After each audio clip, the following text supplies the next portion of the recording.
Hello बच्चों, let's set the given question. The question says, what are the dimensions of electrical resistance? So option A given है M1 L2 T minus 2 A2. Option B given है M1 L2 T minus 3 A minus 2. Option C हमें given है M1 L2 T minus 3 A2.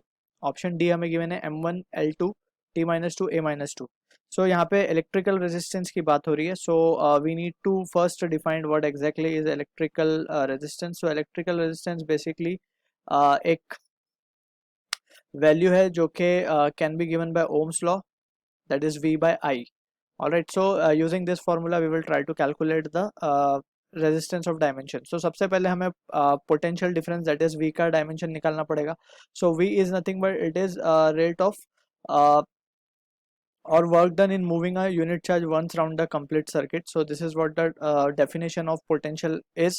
So यहाँ से W by Q, और W का जो formula होता है वो होता है force into displacement upon Q, and that is equals to force की अगर हम बात करें तो इसका डायमेंशन होगा M1 L1 T minus 2, और S जो है डिस्प्लेसमेंट है तो इसका होगा L1 the whole divide by Q. Q को हम लिख सकते हैं ampere into time. Alright, so a that is, क्योंकि हमें पता है current is what rate of flow of charge.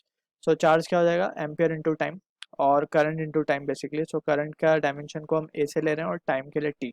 So from here we can say जो फाइनल आउटपुट आएगा हमें वो आएगा M1 L2 T minus 3 और A minus 1.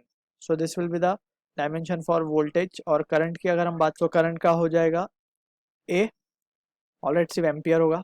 Therefore now we can say finally जो रिजल्ट हमारे पास आएगा वो होगा, देयरफॉर आर का जो डायमेंशन आएगा वो आएगा V. V क्या है हमारे पास M1 L2 T minus 3 A minus 1 the whole divided by A.